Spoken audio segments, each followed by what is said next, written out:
هێوارەتان باش خەڵکی کوردەوە. لە جریانە ساڵەکانە کۆرۆنا کۆرپۆریشنەکانە منتەقە کە سەرزەمینە ئێمەیان داگیر کردگەم بە یارمەتی ئەیادی خۆیان خەریکن دەرفەتەکان لە دەستە مەردەم ئەسێنن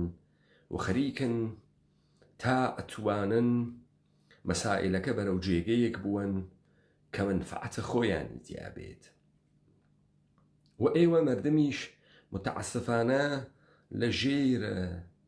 حەجمەی عەزیمە پڕۆپاگاندا درۆ ئیتلاعاتە غەڵەت و دڵسۆزە فەیک دووچارە سەر لێ شێواوی لە بڕیاردان و تەسمیمگرتن بووگەن. تەماشاکەن حکام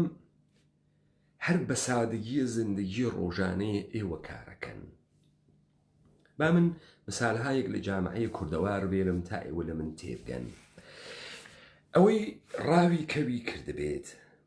کە لەم سەرزەمینە کوردەوارە فرە ئاشناس ئەزانێت ئێمە دوو جۆر ڕاوی کەومان هەست و لە جۆرە دووەمیە سێنە و ڕەفتارمان هەست کە ڕاوچی بەرامبەر بە شکارە خۆی ئەیکا. ڕاوە ئەووەڵ ڕاوە پارێزە. ڕاوە پارێز چۆنە؟ تۆ وەکو ڕاوچی نە لە قەیدە فیشەک تەقاندنی، یعنی بۆت مهم نییە چەند فیشەکە تەقێنی، پوڵەکەیت بۆ مهم نییە، نە لە قەیدە ئەوەیتە کە تەبیعەت ئاسیب بوێنێت یا نەوێنێت. تۆ بە دوو هۆم کاراکەی: یەک دەنگە تەقەی تفەنگ، دوو فراوانیە گۆشتێکە ئەیکوژی و لەزەت ئەوەی لەو کۆشتنە. ڕاوە دووەم دوو جۆرە لە کوردەوارە: ڕاوی داوگەس. داوگە دوو شکڵە، یا دێوجامەس یا کۆڵیتە. کۆڵیت جێگەهایەکە کە تۆ بە بەرد مۆقەتی لە دەور خۆت ئەیچنی، خۆتی تیا حەشارەدەی، هینێ هەژگ و چڵکوچێوی لێدا ئەنێ. بەڵام لە شێوەی دێوجامە تۆ پێویستت بە کەویتر نییە، چون خودە دێوجامەکە ڕەنگینە، پارچەیەکی ڕەنگینە لە تەبیعەت ئەکاوە کەوتۆ ناوێنێ یا جەزبی ئەوێت کە تۆ یا نزیکی کانیاوێکە یا نزیکی جێگەیەکە کە دەنگی کەوتێت لە پشت دێوجامە بە تفەنگێکەوە کە لە ناوە دێوجامە تێری تێدەرەوە دێوجامە معنیەکەی ها بەخۆی و دێو کاری بەرعەکسە. ئەم جامەیە زەریفە، کاری ئەوە نییە تۆ جەزب بکە خۆشە پێ بگوزەرێ، جەزب ئەکا کە بوو کوژێ، دێوجامەی پێژن. بەڵام لە کۆڵی تا تۆ احتیاجت بە کەو هەست. دوو فەسڵی هەست: فەسڵی کەوی نێر کە لە منتەقەی گۆرانە پێی ئێژن بەق، یا فەسڵی کەوی مێ کە پێی ئێژن چیڵ، شەڕە بەق یا چیڵ کڕ. لە شەڕە بەقا لە فەسڵە جوفتگیریە بەق نێر ئەخوێنێ کە نێرەکانت تر بێن. ئەوەی وا لە ناوە کۆڵی تا دوو ئاپشنی هەست: یا بە تفەنگ ئەیان کوژێت یا داویان بۆ دائەنێت و ئەیانگرێت. لە چیڵ کڕیشاتۆ کەوی مێتێری ئەخوێنێت تا نێرەکان بێن لەسەری شەڕکەن، لەویشە ئەیان کوژی. ئەوەی لە پارێز تەقەکە نێر و مێ بە حەواوە پێکێ فەرق ناکە. ئەوەی بە تفەنگ لە ناوە کۆڵیت یا دێوجامە تەقەکە نێر و مێ ئەکوژێ فەرق ناکە. ئەمما ئەوەی بە داو ئەیانگرێ مێکە بەرەدا نێرەکە ئەگرێ. من ئەمە بۆ ئێژم تا ئێوە ورد بوون و بزان سیاسەت ئەمریکی پیچیدە نییە. تۆ لەم ڕاوەکەوە ئەفەهمی داستان چییە. شکارچیە پارێز بە تەبیعەت زەربادا، بۆی مهم نییە کەو هەز یا کەو نییە. جڵەوێ کەوتێ بەرەو ڕووی فجووقەکە لە بەرپێی تا تاپڕەکەی بتەقێت فیشەکیان پێوانێ یا دوولولە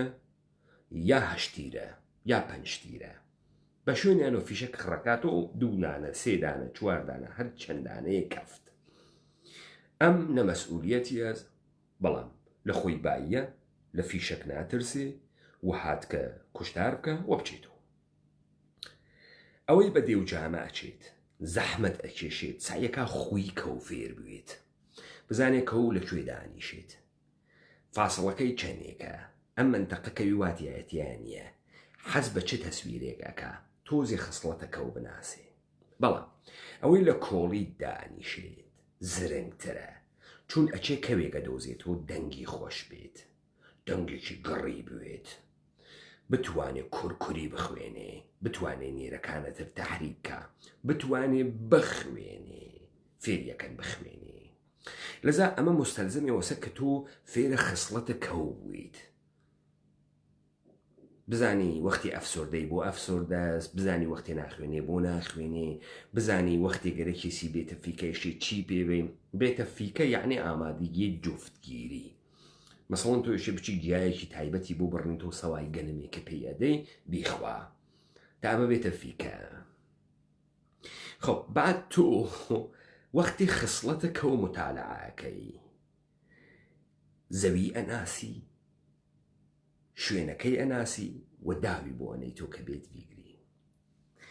تۆ خۆت گەنم خوەر نییەی تۆ خۆت جەواشیر خوەر نییە تۆ حەزت بە بەستە نییە بۆ ئەچی جەواشیر ئەکەنی بۆ چون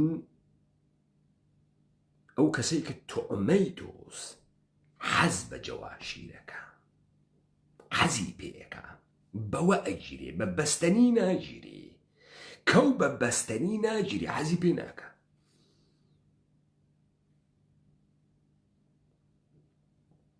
تەوەجۆکەن تۆ ناتوانی کەوێکی نێر بەقێک وادارکەی بە خواردنە پۆرسێ چڵەوکەوا و سوڵتانی بۆ تۆ بەقەسبێنێ نایکام کارەنە حەزی پێ ناکە حەزی تۆ ناتوانی لە ناو ڤان و جەکوزیەکە کەوێکی تێبخەی چون حەزی پێکات شادا بێت و سەرحاڵێ کەو حەزی بە خۆڵە پۆڕەست ئەشێ بچی خۆڵە سوورە تەمیزی بۆ بێری بەری دەیتیە حەمام بکە تۆ ئەچی خۆڵە سوور تێری بۆ خوەتی نایری تۆ ناچی لە ناوە خۆڵە پۆڕە بکەی تۆ خۆڵ تێری بۆ کەوی تێری بەر ئەساس خاستەیە کەو تێریتی چون تۆ لە کەو بەهرە ئەکێشیت ئەگەر تا ئەگرا وازەح قسەکەم کرد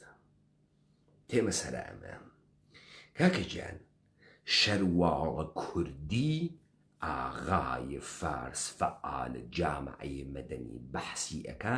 دەلیلی ئەوە نییە ئینسانە گەورەیکە دەلیلی ئەوەسە تو حەز ئەەکەی بە شەواڵە کوردی تۆ دەمە قۆپان ئەەکەیتە پێ ئەزیزم دەوڵەتە ئێرانی گەرە کێسی تۆ نابوود کە ئەچێ کاورای بەرزەنجی و بۆ تێرێ کلاس زوانە کوردی دانێ تو حەزی پێ ئەەکەی ئەو کلاس زوانە کوردیە خەتەری نییە زەرەرێک لە دەوڵەتە ئێرانی نادا وەسە جەواشیرێک کە تۆ تێریتی بۆ کەو وەسە خۆڵە سوورێک کە تێریتی بۆ کەو کەو حەمامی تیا بکە خۆڵە پۆڕە بکە دەرە دەوڵەت ئێرانی بۆی مهم نییە تۆ کوردی ئەخوێنی یا ناخوێنی ئەو بۆ ئەم کارەکە هەدەفت تۆ چییە وەختێک بە عینوانە ڕاوچێک ئەچی 5 ملیۆن تمەن 10 ملیۆن تمەنە دەی بە کەوێکی نێر بەق کە دەنگی خۆشە کە خۆش ئەخوێنێ بۆ شێتی خولی نە تەفریحەکەی بازیە گەیمە لەزەت ئەوەی ئەو لەحزە ئەو ئەخوێنێ ئەو لەحزە کەوەکەی تر لە دوورۆتێ ئەو لەحزە کەوەکە ئەچێ بەرەو داوەکە ماتەڵی 3 سەعات تەماشای ئەەکەی نەفەسە لە سینا حەبس بووگە نزیکە هەڵقەی داواکەوێت و ئەڕواتە دەرۆ نزیکی ئەوێت و ئەڕواتە دەرۆ ئەکەوێتە داو 2 3 کەو ئەچێ وێنێکیان نێست بەریەدەی ئەوێنی ئەوەی کە بەر لەوەی بگیرێ ئەی خوێند ئەزانی دەنگی خۆشە لاڵە مقەتە ئەخوێنێ متەداوم ئەخوێنێ چه شەکڵیە ئەگەر دیت شتێ بە نرخێکە سەر و کەلێ زەریفێکی هێز قیافەی زەریفێکی هێز ئەیگری ئەیوەی تۆ تعلیمی ئەدەی دەستەمۆی ئەەکەی ئەویش بکەیتە کەوە ڕاو بوو نەبوو سەری ئەوڕی خۆ ئەوەی کە بەداو ئەگرێ وا لە ئاخرین متۆد بازیە سیاسی چرخی تەبیعەت لەبەی ناوە تۆلیدە کەو لەبەی ناوە تەقەی فیشەک هەڵناسێنێ ئەمما دائیمەن زاڵە بەسەرە فەزاکە دائیمەن تەهدیدی مەوجودە کاورەی پارێزکوش دۆڵێ چۆڵەکات وەلێ ئەم تاک بە تاک بۆ تاکەکەوێ داودانی کە بیگرێ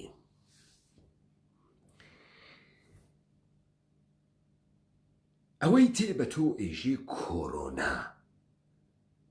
من حەز بە گیانە تۆ ئەەکەم بچۆ ماڵ درۆ ئەکا تۆ حەز بەم قسە ئەەکەی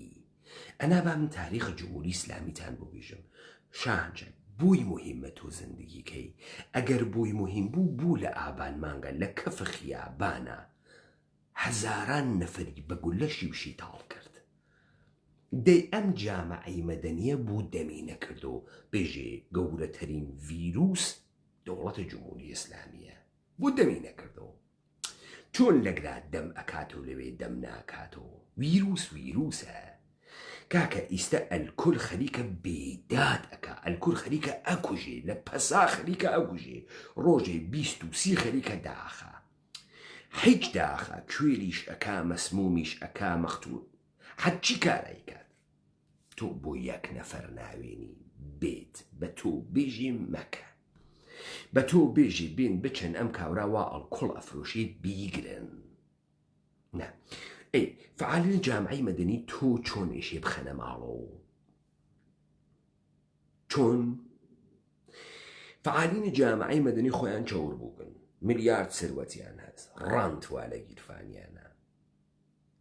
دەم چەرمگە حاکمیەتن تۆ کۆنتڕۆڵەکەن بۆ حاکمیەت تۆ حرەکەت ئەدەن تۆ لە خۆت ناپرسی کاورایی نادرۆست چۆن کڵاسە کوردی دانیاگەوا لە ناو کاخە مەگەم مەدرسەی کوردی چەنێ دەرتێری تۆ لە ناو کاخە زندگیەکەی یا مەسەڵەن کاورای بێشەرەف لە شارە سنە بۆنگای مەعامڵات مڵکی دائەنێ لە واشنگتۆنیشا بۆنگای مەعامڵات مڵکی وانیە یا بڕۆ جەفاکن یا بیاوە ڕەهاکن تۆ بۆ لە خۆت ناپرسی ئەم ڕانتە لەکوێتی لێ ئەی تۆ بۆ نێسەت تۆ بۆ ناتوانێ بێژی یا بڕۆ جەفاکن یا بیاوە ڕەهاکن و سەرە دەربێ لە بۆنگای دەلیلی ئەمەسە ئەزیزم چاوەکەم تۆ ئەوەی ڕاود ئەکا قەشەنگ ڕاود ئەکا ئەزیزم هیچ ماهیگیرێ کرم ناخوا قینی تێ لە کرم ئەخ بەشەر کرم ناخوا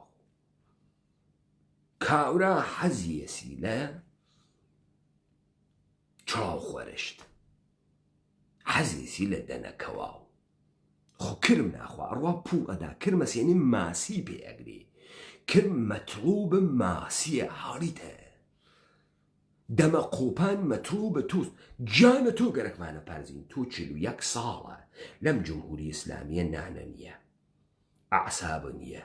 ئوفق نییە ئایندەت نییە سەرکوب کریاگی مەجالە بازرگانی خەلاقیەت پوڵدار بوون مەجالە مالکیەتت نییە تۆ نێست بعد تۆ چۆن بەم قسە ئەگیریت ئێمە گەرەکمانە گیانە تۆ حیفزکەین بۆ چون دقیقەن ئەو تهدیدەوە دەوڵەتە بریتانیا خەریکە ئەساسیەکە و ئەڵمان خەریکە ئەساسیەکە دەوڵەتە ئێرانیش ئەساسی کردگەن خەڵک لە کۆرۆنا ڕەدەوێ بەم تەفاوتەکە ئێمە لەسەر ساختارە جامعەی خۆمان کارمان کردگە مردمە ئێمە کەم تارکوت نەریتە کوردیەکەی کۆنی هەر لە بیرە ئەلا ڕەقمە فەسادێکە بەسەری هاتگە و لە بزەنگایەکە ئەمەڵی پێیەکا بە سوورەتە لا شعور وەنۆکە ئاماجە ئێمە دیارە کێس بەڵام کی گەرەکێ مردم مستەعسەلکە وای پێ بکات کەوێتە گیانی یەکتری وای پێ بکە پەلامارە دوکان یەکتری بە، وای پێ بکە پەلامارە خواردنی یەکتری بە، وای پێ بکە لە خیابان و سوارە مری یەکتری بوون بەجێ ئەوەی بن لە حاکمیت بن لە کۆرپۆریشن فڕی دەنە دەرەوە. کێ خەریکەوایان پێکە ئەو کەسەی وا مەردەم ئەخزێنێتە ماڵەوە ئێژێ کۆرۆنا ڕیشەکە نەکرێوە درۆ. کاکە لە خۆت بپرسە چین چۆن توانی ووهان کۆنتڕۆڵکە لە کاتێکا تەواوە دنیا گرتگێسی دێ ئەمن لەکوێوە هاتە دەرەوە دێ تۆ چین هاتی وتە ووهانم داخستکە و کەس ناچیت و کۆنتڕۆڵ کردیە. دێ پەس من شاکەی ئێرانە،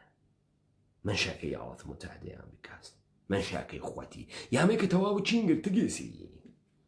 ڕووی ناکەن، زۆڵن ڕووی ناکەنێژن با دەورێ گشتێ بمرێت لەو ئاخراخرەکان و ئێلامەکەین کۆرۆنا لێمانی داکە 500 نەفەر مرد. حتمما واسە ئەگەر وانیە چۆنە ئێوە بێژن چه شەکڵیە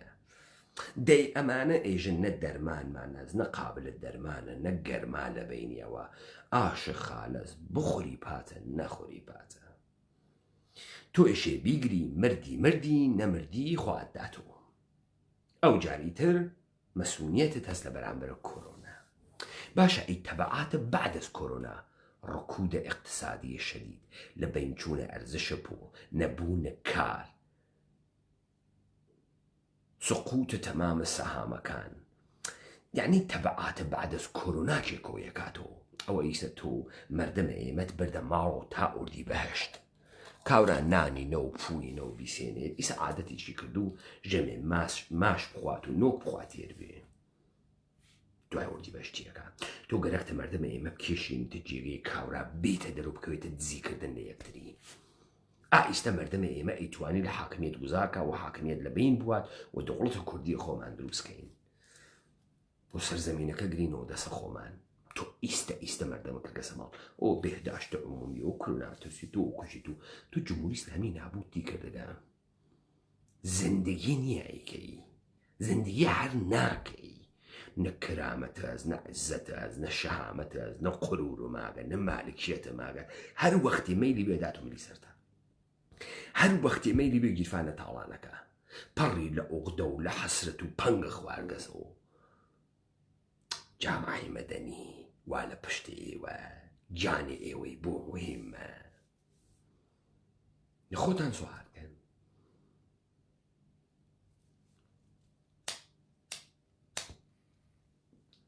کاکەجان تەبیعەتەن کاورا تۆ ئەمەیە تێرێ تۆ حەزی پێ بکەی تا بتگرێت. کاورا نایەت لە کەژوکێوە گونیە گەنم خاڵیکە کەوەکە بیخوات و بچێ ئازادانە. کاورا مەقتعی ئەم کارەکە داوی دانیاگە کەوێت دەنگ خۆش ئەلحان بۆت ئەخوێنێ. تۆ فکرەکەی قولەکە گەرمە با بچین وەڵاگەرێکی گیانمان پارێزێ وەڵا کۆرۆنا بیدا دەکا و ئەمرێ دەی چیەکەن چۆن ڕیشەکەن یەکەنە ویروسە چۆن ڕیشەکە نەکرێ ئاخرین بازمان دەی ئەمە ئەکوژێن چۆن ڕیشەکەن یەکەن بۆ نەهەنجوای ببەنەوە. تۆ چۆن ئێژێ ڕیشەکە نەکرێ دەوڵەت بریتانیا مەجبورە بێژێ ڕیشەکە ناکرێ. سێمان کە خەڵکەکەی نەماڵۆ 10,000 بمرێ دووبارە ئەیانکەین دەریان تێرین و خەڵکەگیرێت 40,000 ئەمرێ دووبارە سێتر ئەیانکەی نەماڵ و ئاوا میلیۆنێک ئەکوژێ نەماوەی 2 ساڵە. ئیتریش سعیکەن و میدوارین لە یەک نەپاشێت.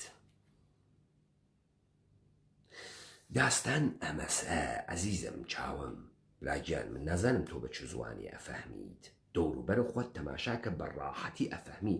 کی کڵاو ئەچێتە سەری ئەوەی کە فرە بێدەسەڵاتە فرە بێدەسەڵاتە. تۆ حتا دەوڵەتە ئێرانی بەسەر تۆ بێ هیچ وەخت زندگی ناکەی هیچ وەخت تامە ئینسان بوون ناکەی هیچ وەخت خەریکی خۆتیشە خەڵەتێنی. باشە ئێوە گشتان کۆرۆناتان گرتگە لەکوێ ئەزانن نەتان گرتگە کیت هەست ئازمایشتانەکەن چوزانن گشتانە قفن و گشتان نەخۆشن و گشتان داکەفتگەن تۆ مشەخەسە بێ. کاکە گیان تۆ دەستکەش نەمانەی کەیتە دەسە ماسک نەمانەی وەسی خۆت ئەخەڵەتێنێ مەوەسە نوشتەی مەلا حیچ چارە ئەمە ناکە بۆ ئەتخەنە ماڵ فقط بە یەک دەلیل بۆ خاتری ئەوەی کە ترسەکە خۆیان نەگرێتەوە عمالە خۆیان نەیگرێت نیروهای پۆلیس نیروهای ئەمنیەتی نەیگری لێیان داکەفێ بتوانن سەری جێی پڕکەنەوە لذا بازە ورد لە دەوڵەت ئەڵبەتە لە ئێرانە تەحەول سیاسیشان لە پشتیە کاریان هەست بەمەی کە خەڵکە خەنە ماڵەوە کاریان هەست یعنی تۆ تاکەی ئەم خەڵکە ناریتە دەرەوە تۆلید کە کشاوەرزی کە نان دروستکە گۆشت و حەیوان پەروەردەکە چۆن تاکەی نایێتێ دەرەوە دەی تۆ ئەگەر کالام وجود نەوێت چیەکەی بە پوڵ کاغەزی شمارەیەک لە ناوە حەساو بانکیەکە چی پێیەکەی ئەو کاوەڕنەوە تۆ بیخۆی ملیارد تمەن لە حەساوەکەتە چ پێیەکەی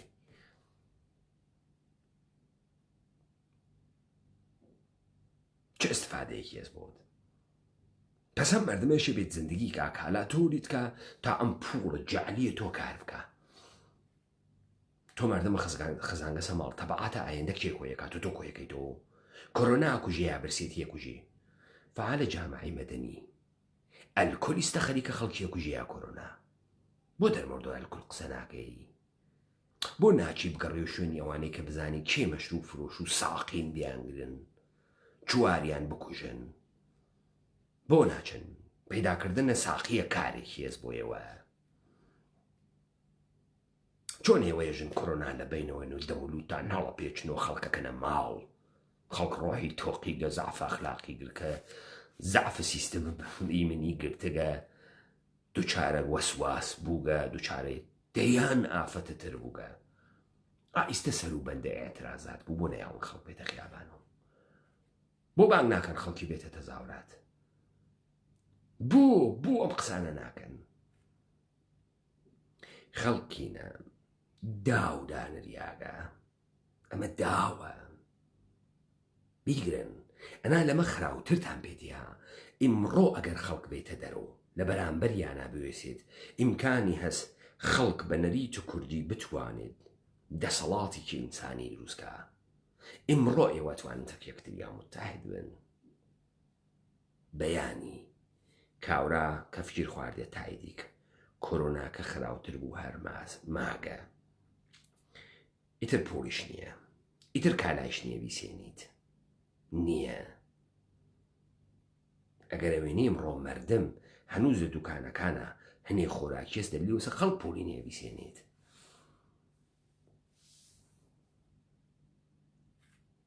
چی ئەەکەی بەیانین تەکە خەی لە برسیە تۆقی گەناوە ماڵێکە ئیتر شێتەوێت وەداتە دەر چیەکەی گەلەکە سابەتی پێی مەردم گورگە مەردمە مەردم ئێمێژەکەوێت جەردەی و چەتەی و پەلاماری یەکتریدان و ماڵ یەکتری بەڕین و چەقۆ لە یەکتریدان لەناوە خیابانە و یەکتری سووتاندن و ئەرێ گەلەکتە مەردم کێشتە و جێگە فعالە جامعی مەدەنی تۆ هیچ فورمۆلێکە پێ نییە پەدەر سوختە بەڕاستی علمە و مامۆستاس و ئەی بۆ ناتوانانی چاریکەی بڕۆنە ماڵ مەتۆدمان کەشف کردکە بڕۆنە ماڵ بۆ حیفز گیانە خۆتان تۆ حیفز گیانە مەردم بۆت مهمە چۆن دەرمۆردە زندانیەکانە ئابان ناپرسی جنازەکان وا 20 میلیۆن پولیان گەرە بوو دەرمۆردیە ناپرسی چۆن لەوێ حوزور و نەوتی ئەڵ دریاک ئیستە بۆ خەڵکیەکەی دەماوە بۆ خەڵکی ترساندەگە و تۆ قاندەکتە تووشە دەیان نەخۆشیت کردگە تا تو ناوەشە بکای مەجازی پزیشکم و پەرستارم و خۆشتان لێ میکنم ئێوە واتان کردگە بە مەردەمێمە ناتوانێت تەشخیص بە کاکەی گیان جمهوریە ئیسلامی حەزی لە کرم نییە حەزی لە چڵاوکەوە بەرگە سوڵتانیە کرم ئەسێنە تۆی پێ بگرێ جمهوری ئیسلامی ئەسەن بۆی مهم نییە تۆ هەیە نییەی ئەی کات و قاڵ تەوەسوتە جامعەی مەدەنی تۆ بچۆ ماڵ بە گیانە حەفزوێ چون کاری هەست یەک لە ترازانە ترسێ دوو بەرنامە هێزیشی جێبەجێ بکە بەم شەرایەتە کۆرۆنا تۆ بۆ هاوکاری تەکاکەی خۆت بێدەسەڵاتەکەی تۆ بە حکمە ئەقلیش لە تهدیدێکی ئاوە نایە خۆت بێدە سەڵاتکەی چون تۆ نە سەرچاوی ماڵی دواوە دەسۆ نە قودرەتی اقتصادی دواوە دەسۆ نە زەخایرە ئەمبارە ئازوقە دواوە دەسۆ نە خاکە دواوە دەسۆ نە کەشاوەرزیە گەورەت هەست نە ڕانە مەڕە گەورەت هەست حەجێکە نییە حەجێکە نییە تۆ ئەو ئەمێنێتەوە لێ تۆ نامێنیتەوە تۆ کۆرۆنا نەتکوژێ برسێتی ئەتکوژێ برسێتی نەتکوژێ تاڵانکردنە مەردم لە یەکتریەت کوژێ ئەو ناتکوژێ نەخۆشیای ڕۆح و ڕەوانیت کوژێ سترابەت کوژێ سترست کوژێ چەندها نەفەر لەم مودەتە ئیمکانیەت دەست بە خودکوشی بدەن کێ نایە تەبعاتەمانە بەڕەسیکە چۆن تەبعاتەمانە بەڕەسی ناکەن خەڵکە وا قبوڵکە و فۆبیایە کاتکە و باوکی گیان و ترسیاگین و بڕۆینە ماڵ ئەمە داوە عەزیزم داوە جەواشیری سەنگە ئەیداوە کاورا قولێنێ تۆ بیت تۆ بێ بەهانای و کەفی دەناو داوەکە ئەمە داستانێکە کە بە سەرمان خەریکە تێت هەر لەیستەوە ئێوەیشتێ بتوانن ابتکارە عەمەڵتان بێ بزانن بۆ ئەوەڵین بار لە تاریخە معاسرە دەورانە ئستعمارێک کە دەسی پێکردگە لە تاریخە دەورانە استعمار و پۆست ئستعمارە بۆ ئەوەڵین بار جریانێکی ئینقلابی هات کە ابتکارە عەمەڵی لە مبارزاتەوە لەدەسا چۆن دوێکە یۆرۆنیوز داینیاکە ئۆ نازیەکانە ئەمریکا ڕەگەزپەرستەکانە ئەمریکا داوایان کردگە لە داوتەڵەبین هەواداران و ئەعزای خۆیان چون ئێژە ئەم ڤیرۆسە جوولەکە دروستی کردگە بیدەن بە کۆمیونیتی جوولەکە بیدەن بە پۆلیس بیدەن بە FBI ڕاپەڕینە کوردەوارە سەربەخۆ یەک مانگە پێش ئەم قسەیە کرد وتی بیدەن بە نەهاتهای ئەمنیەتی بیدەن بە کارمەندانە نەهاتهای سوڵتەی دەوڵەتە ئێرانی بیدەن بە سپای پاسداران یەک مانگە پێش ئێمە ئەم قسەمانە کرد بچۆ پێسچەرمەگە مدعیە بەرتەریە نژادی یەک مانگ دوای ئێمە پێگەیگە بۆ ئەوەڵین بار لەناو تاریخایوە دەستان کەفت ڕاپەڕینە کوردەوارە سەربەخۆ ابتکارە عەمەلی لە بەرامبەر حاکمیەتە دەوڵەتی ئێرانی هیچ ئەربابەکەی ئەمریکا هیچ لە بەرامبەر پێسچەرمەگە مخکەلزلەکان و ئێوە فرەحەزی پێەکەن وا لە دەسا یەک مانگ دوای ئەوان ئێمە هاتن دوای ئێمە ئەوان هاتن ئێمە هیچ کەسێک تەقلیدمان نەکردەگە لە هیچ کەسێک دەداوە هیچ غەربیەکان نەکەفتگین علومە غەربیەش بۆ یەخوێنین و شوێندەسەکانیان بخوێنینەوە بزان خۆیان کێن ئێمە ناڕووین پێناسەی خۆمان لەوان بسێنین پێناسەی خۆمان خۆمانەیەکەین مبارزەی خۆمان خۆمانەیەکەین ئەبتکارە شەڕ خۆمان دروستیەکەین ناچین لە دڵ کتێوەکانەوانە دەریبێرین قسەکانەوانە دەریبێرین باشە بچن لە توولە تاریخە کارنامە تاریخە معاسرە دەوران ئەستێمار کارنامە بێرن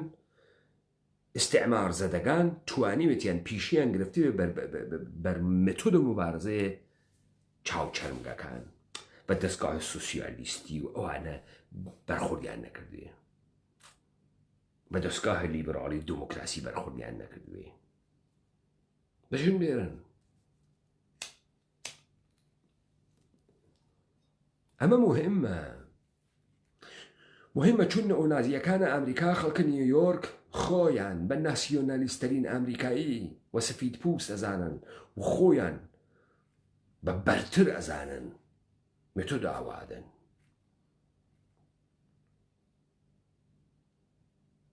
چۆنەوە بە نەزەرێەوە قەشەنگە و لە کارەکەی ئێمە سکوتتان کەرێکێکتان نەوت ئێستا وەختێسی خەڵکی بێتە ناو خیابان و ئێمە دەوڵەتە ئێرانی ئەخەین دەوڵەتە عێراقی ئەخەین حکوومەتە حەلیم ئەخەین دەوڵەتە تورکی ئەخەین ئەم نظامە سوڵتەی جەهانیە بەم قەوانینە مەسنوعیە بەم بەشەر فاسدە هاڕیاگەوا دروستی کردگە فاجعە تەوری دەکا و تەماشایکەنێوە و لێمە لەم کوردەوارە کە تەنیا سەرزەمینێکە کە ئینسانی تیاماگە و ئینسانە کوردی نەویدێکە وەچێکە بۆ هەستانەوەیە مرۆڤ کوردیەت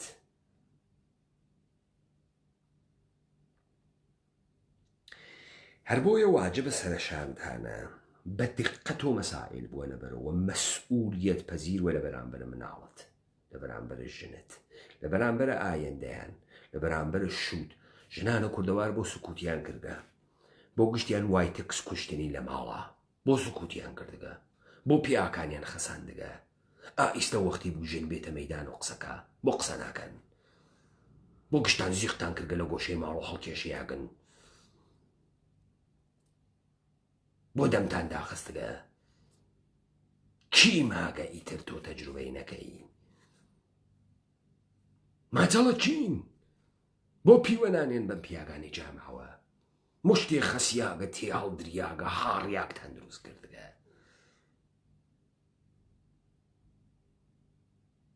تۆ ئەگەر گیانش شوو مناڵت بۆ مهم وایە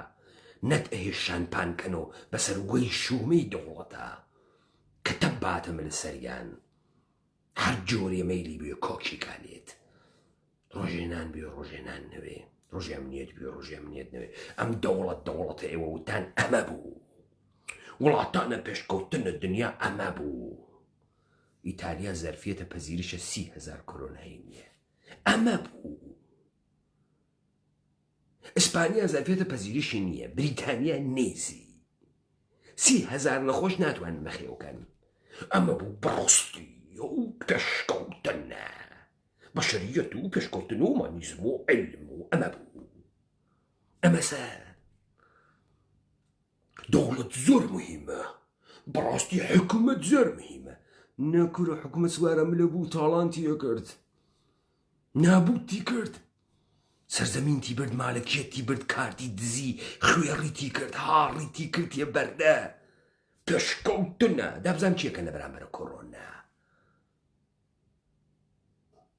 وا لە ئیسپانیاوە پیاوی 65 ساڵە تەزریقی پێکەن بمرێت. بەچۆ ئۆمانیزمە هیومەن ڕادوانە کوێ ئەو نادروسە درزە مەمک و مین و ژوبیەکان وا خۆیان ئەشەکاندۆ لەبەر ژنێڤە مافیە مرۆ من فعالی حقوقی بەشەڕم. وایتە کوێ دێتی هەڵدریاک فعالە قەحبەیە حقوقە بەشەر کوای گەوا باوکوا لە ئیتالیا خەریکن پیاک ئینسانە غەربیە بۆرە چاوشین ئەکوژن پەزیشکیان کوژێ چکن و دەسی بێ دەسەڵاتمەن و ناتوانین و دێ بۆ حیفزی جامعە. تۆ خەیلی قەڵەتم کرد جامعەی واتە دروست کرد،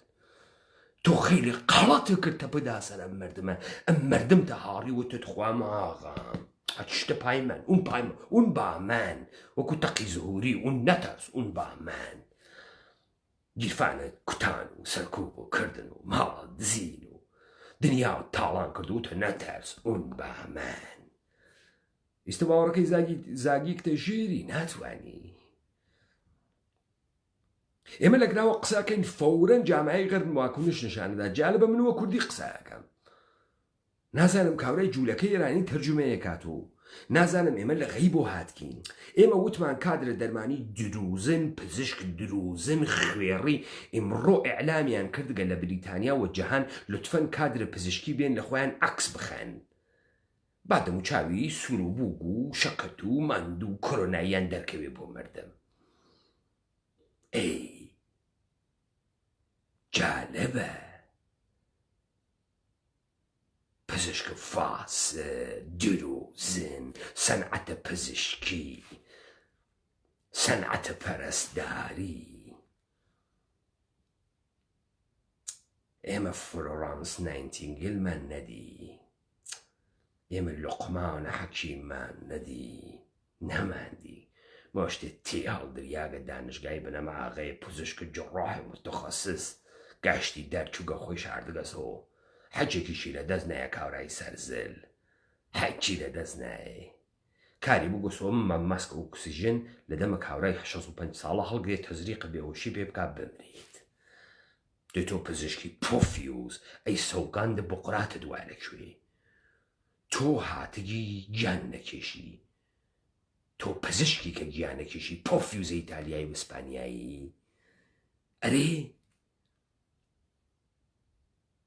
تۆ ئیستەمەشای لە بەرامبەری حکوومەتە بێوسیایتە، تۆ ئیستەمەشای خەڵکە پیاشای خیابان بوو تا دەوڵەتی گەوادی ئیتالیا چۆن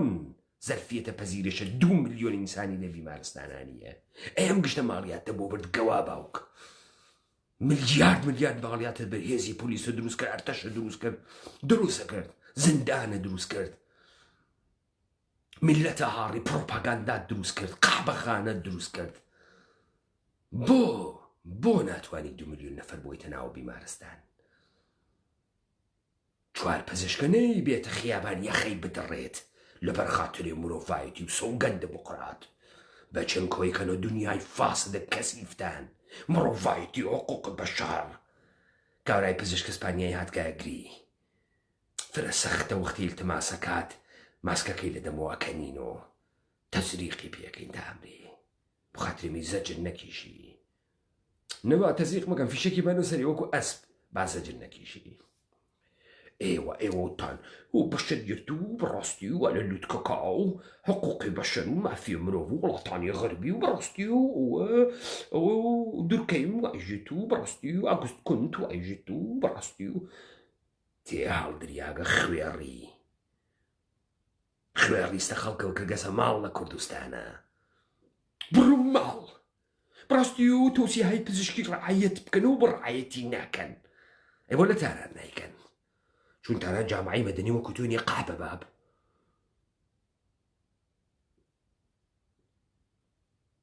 ئەمەسە مرۆڤایەتیەکەتان مرۆڤایەتی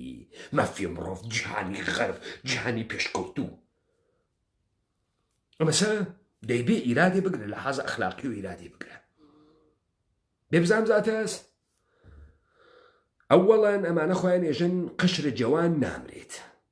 تۆ بۆچی ماسک لە دەمە کاورای 65 ساڵاکەی تۆی کێتە دەمە کاورای جەوان ئەمە یەک دوو ئێژێ ئەمە پیر و پاتاڵ زیاترە کوژێ دوو تۆ پزیشکی سەوگەندە بقراتە خوارگە کە حەفز گیانە ئینسان بکەی بەبێ ئیجادە تەفاوت و تەبعیز ڕەنگە پێست جنسیەت تەبەقەیە ئیجتیماعی تۆ هاتکی ڕزگار کەروی پزیشک سەوگەندە بقراتە خوارگە تۆ قەڵەت ئەەکەی مایە بێهۆشی تەزریقەکەی کاورای 65 ساڵە بمێت تۆ قەڵەت ئەەکەی ماسکەکەی لە دەمەکەنی تۆ چی بکە ئەی بۆ ئەقڵا کێشێ پوڵە گیرفانە مەردم بگوتی ئای دۆکتۆری ئیست ئەقڵ ناکێشێ بێتە ناو خیابانەکەی ڕۆم بڕۆیتە بەرە واتیکان بێژی پاپای گەوا بێرە دەرەوە ئەمە چه وەزیسی ناوە با ماسماڵی کەین و نزامە دنیا لەبەی نەچی فرە حکوومەت خۆشبەختمانی کرد فرە خۆشبەختانی کرد هاڕیتانی تەجاوزی پێیتان کردنیە قەحبەکردنیە ئەنتەر لە حەسرەتامان و هەر کردیە ناوی سەرتان ماسیە ئیستێشە دەرکە و حەجگویێنیەن پۆلیسە بۆ تێرێتە خیابان نیروی ئەرتەش بانە ترازیێن یەکتری بخۆن گەوا باوک تۆ نابەرابەری دروست کرد تۆ فاسڵەی تەبەقاتی دروست کرد تۆ ئینسانە قەحبە و خوێڕی و هاڕیاگە دروست کرد تۆ ئەمسالە جوکرەکان و ئارتۆرەکانت دروست کرد تۆ کردە تۆتە پوڵ خواست کالا خواست مەسرف کە بیدە لە خۆت ئەوە نەکالابە لە خۆتە گیانە دەرەچێ تۆ ئیستە کڵاپسە کردە گیرفانە کوتا و ماڵیاتە سندوی ئەیتیوە سند و ماڵیاتە ئەرزشە فزوودە و ئینکام تاکس و کۆرپۆریشن تاکس و تاکسە ئەسەن لەسەر یەکتری کوا ناتوانانی زەرفیەتە دوو من وڵاتان لە پێشکەوتوویە دنیا ئێوە زۆر خۆتان لە زلزلەیەکان نیشاندا 5 ملیۆن ئینسان لێ قۆمیا و تەواو دنیا بەسی جەون و بیمارستانە سەحرایی لەلایەنە پزیشکەکانی فەڕەنسەوە هات تێ هەڵدریاک ئایستە بزانم چکارن ئایستە بزانم ئێوە چه چارە نووسێکتان دروست کرد چیتان دروست کرد سیستەمە پزیشکیتان و دانشمەندانە بێشەرەفتان و دانشگای گەواتان و حکوومەتە پوفیوستان کامەسە تۆ هەنی ئەنتەرە جێندە دەوردە دەرە سازمانە لەر تەکانێدایم فعالی حقوقی بەشەرم فعالی حقوق بەشەر قاحبە دەی بۆ ئیسە ناڕۆی قاڵکەی بۆ نایە بێژی کاورای ئیسپانیای 65 ساڵە بووە کوژن کوراوەی کورد بێەوەی ئینسان بێ پیرەژنێک ئەوێنێ چەمیاگە سولای خۆمان پیرەژن و پیرەمەردمانە خستە سەرە چاومان بە کۆڵەمان گێڕان بارەکانمان هەڵەگرت بۆیان احترامیانمانەگرت وای تەکوێستە بێژی مرۆڤایەتی وا مرۆڤایەتیە چون بە شەرە غەربیەکە کاری دروسە نادروست چون بە شەرە غەربیەکە دروسەم کارە بۆ انتقاد ناکەی لە سیستەمە جیهانی دەی بۆ نایکەی لەم دەوڵەت ملەتانە بەڕاستی و حکوومەتەکانیان زۆر زەرورەتە نادروست دەی بۆ قسە ناکەی پزیشکانی ئیتالیا چی بکەن و ماسکەکەیان لاوەندە موچانان کەوە بووگەسەوە کورە بچۆ ئەنتەر بچۆ بێرە خیابان بێژەمە حکوومەت نییە ئەمە سیستم نییە ئەمە زیندگی نییە من نظام نییە تۆ نادروست بە شەرە نابود کرد منە پزیشک ئەو ماسکە لە دەمە کاوڕێ 7 ساڵ ناکێشمەوە من لە بیمارستانە تۆ کار ناکەم ساکەکە بگریتە دەسەوە لە خیابانەکانە میلان و ڤەنیز و بچی بەڕێوە و بەی لە دەرماڵە تاکو دەریاکانە و سەرزەمینە تف لە وجودتان وا بەشەریەتتان نەهێشت مشتی قەحبە لە پشتە کالاوە تەولیدتان کردە شتە مهمێ تەولید کالافرە مهمە کورە تەواوتان جەم بوێت ناتوانێت دانێ دروستکە وەکو دانە ئەسڵیەکوا لە دەمە ئینسانە تۆ ئەتوانی لە بەرامبەر تەبیعەتا بوێسی نادڕۆست خۆتە فش کردووە لەبەر قەحبەیی لەبەر نادرووسی خۆتە فش کردووە واتان کرد بەم دنیا واتان کرد بەم بەشەرە واتان کرد بەسەر زەمینە واتان کردێوە بۆ ئیستە دەمتان داخستکە کوانە و قەحبە کۆمونیستەکان کوان فعالینە حقوق بەشەر کوان فعالینە قەحبەی جامعەی مەدەنی کوانەوانەوە درزم مەمکیان دەرەخست و شەواڵیان خستە دەرەوە کوان ئێمڕۆ دفاع بکەن لە پیرەمەردە 65 ساڵەی ئیسپانیایی پیرەژنە 65 ساڵەی ئیتالیایی پەزیشک خوێڕی فاسد پزیشکان خەستە نەون مشتێ فاسدە پۆفیوز شغلی پزیشکیە پوڵە سێنێ بابەتی سەنعەتە دەرەچێژ گیانمان خەتەرە نایکەمە بکارە گیانە سێنیایی پزیشک انتخابەکە کێزێنە بوێ کێزیێنک نەوێ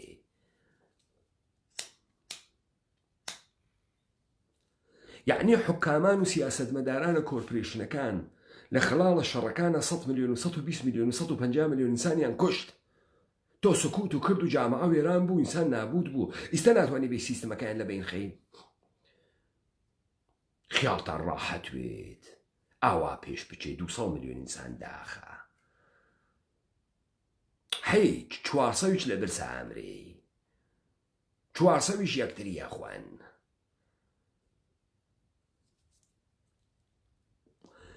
چون ئێوە وەختێ بۆ تەسبیتە سیستەمە جەهانی تحت عنوانە مبارزە با تەبعیزات و پەیداکردن قوربانی درزە مەمۆڵەتان دەرەخست و قنگتان سیلیکۆنی ئەکرد باتان ئەداتان و مبارزەیە مەدەنی تەبعیزات دە جامعە موجودە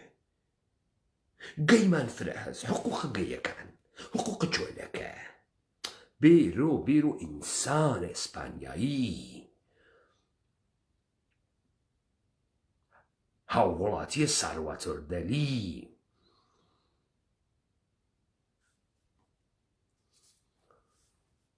ئینسانە ئیتالیایی خەریکن ئەی کوژن سیستەمە حکوومەتی و بەشەری و مانیستیت دەستگاهە کلیسا و جودو کریستیانەتیت پەدەر سوختە بە سیستەمە NHS و خروجیانە دانشگات خەریکە ئینسان ئەکوژی و تۆ سکوت و کردە ئەنتەر قەحبە کوایت لە دەرەژێنە خۆت تەکان بەی بێژە حکوومەتە ئیتالیا ساقت باید گەردێت بۆ نایژیت حکوومەت ئیسپانیا ساقت بە ئیستە وەختی بوو مەردم کێشنە خیابانەوە لە مەردم کەنە ناو ماڵەوە ئەو پڕستی وی پێتی مێلیمانەدا تۆپی دێ قەحبە تۆ بمێنی یا بمری کامی خاسترە تۆ ئەمێنیت لەبەرەوەی ئەم مەردمە بەی بەشوو تۆ ئەمێنی لەبەرەوەی ئەم مەردمە تاڵانکەی و نابوودی کەیویکەی تۆ بەردە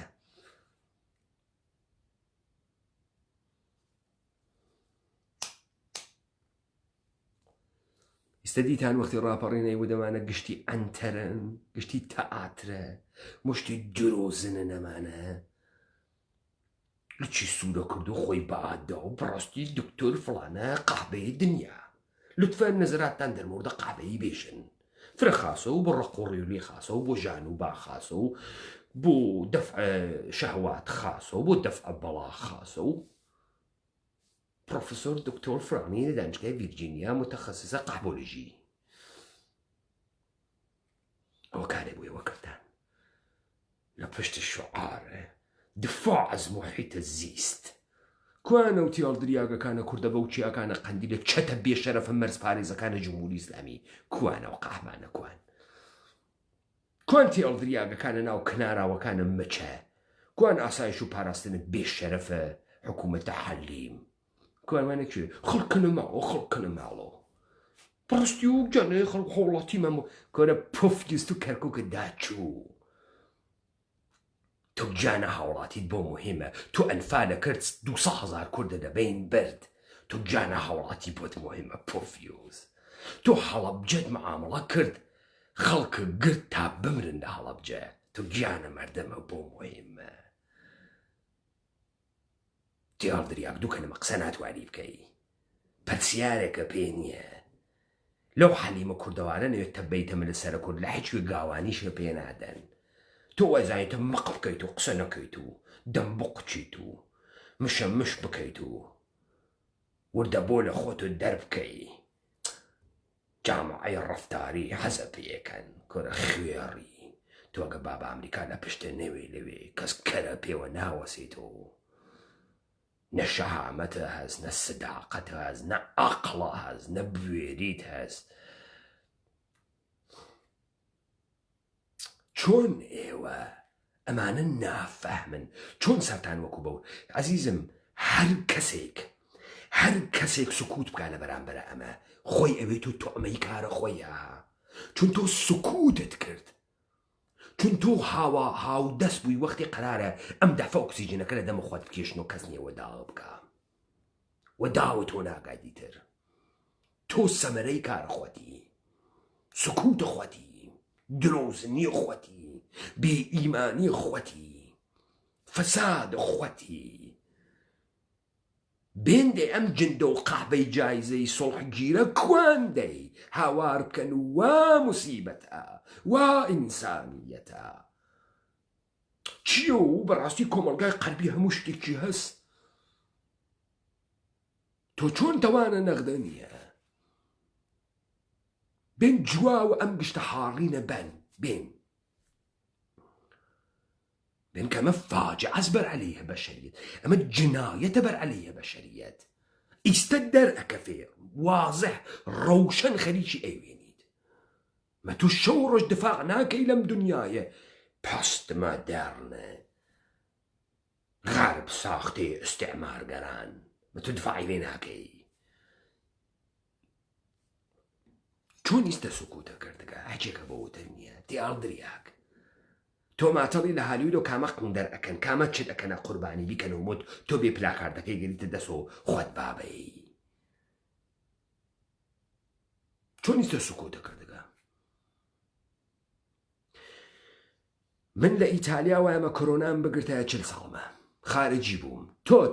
تۆ نادرۆست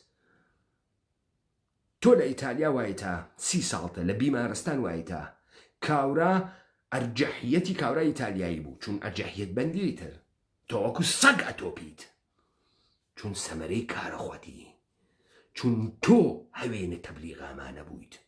یەک نەفەر نایەژێ دەوڵەتی ئیتالیا بۆ ئیمکاناتی پەزیرایی کردنی لە 2 ملیۆن ئینسانە نەخۆش نییە بۆ نێسی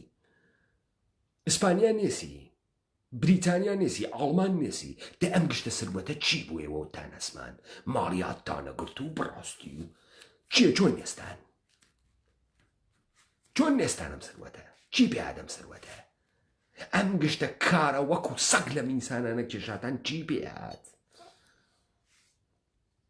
باێدای لە خۆتان قنیێوەیشی هەڵداوە دەرکەوت هیچێنیەن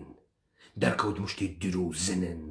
دنیاتان وە داستانێک و ڕەوایەتێک قەناعەت پێ کردو وڵاتانە پێشکەوتووی دنیا عیلم هەرچیشتە ئەکا کادەی کردی ئەمانە بڕاستی دموکراسی و حەز بە میلەتەکەی خۆیانەکەن کوا میلەتی ئەوروپا زۆر ژیرن دێکوا گەوادی هاتە دەرو لە ئیتالیا بێژی بۆ خەڵکیە کوژن بۆ دانێ هات بێژە کاورای پزیشک تۆ بۆ نەجاتدانێک گیان هاتکیا بۆ سندنە گیان تۆ چ کارێک گیانەسێنی لە خەڵکی تۆ ئەگەر پزیشک وایتە لە بەرامبەرە گولە ئەویسیایت لە بەرامبەر دەوڵەت ئەویسیای و دەوڵەت ئێشە بێتۆ بیمارستان مەجلس ئێشە بێتۆ بیمارستان کاخە ڕیاسەت جمهوری ئێشە بێتۆ بیمارستان تەواوە بودجەی عمومی ئێشە بێتۆ بیمارستان کارخانەهای دروستکردن دار و دەرمان بخەنەڕێ تۆ بۆ قسانە ناکەی تسلیمەویت و باڕۆنەوە بیکوژین و کۆیکردنەوە خەڵپڕاتە ماڵ خەڵپڕاتە ماڵ تۆ خەریکی بۆ کێ پۆخڵەیەکەی بۆ حکوومەت بۆ حکوومەتێ وا سەمەرەی شەهەواتە ئەمانە ڕەنجە زیاترە ئینسان بوو تۆ ئۆمانیستی تۆ ئەسە نەزانی ئۆمانیزم چۆنی ئەنووسن تۆ ئەزانی ئینسان چێتی هەڵدریاگە عروسەک تۆ ئەسە نەزانی بەزەی چێ بۆیە ئینسانە کوردی ئەم دنیا نجاتەدا بۆیە بەزەیە کوردی ئینسانە کوردیە کە لە بەزەی یا متەبەلور ئەوێت و بەرەو کوردیەت ئەچی ئەم دنیا نجاتەدا کە ئینسانیەت نەماگە دەمێکە نەماگە دەمێکە نەماگە هۆپەیمانە حەیدەریە ڕاپەڕینە کوردەوار سەربەخۆ بەم زوانە مقەدەسەی کوردیە وەتاندووە بچن بزانم کامە نخبە و نوخاڵە و کامە فەعال و کامە مبارز لەم دنیا و کامە پرۆفەسۆرە ئەخلاق لەم دنیا وەکو ئێمە دووە وەکو ئێمە ئاوا ئاگر لە زوانی هاتە دەرەوە بۆ بەشەریەت بچن کۆرە مشتێ تێهەڵدریاگە ئەنتەرە قەحبەی فاسد ئەم دنیا سەمەرەی فسادە ئێوەس بێشەرەفینەوە لەم فاجعە سکوتان کردگە کە بەسەر خۆیشتان بێت بچن ئێمە هانانەمان دانیاگە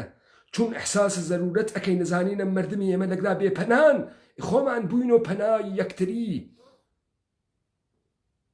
گشتی دەمولوتی ڕۆسی بۆ سوشیالەکەمان هەس و پۆلیس هەست بێسەوە دیارەوە شەب دراز ئەست و قەنەندەر بیدار تێن لایەوە خۆش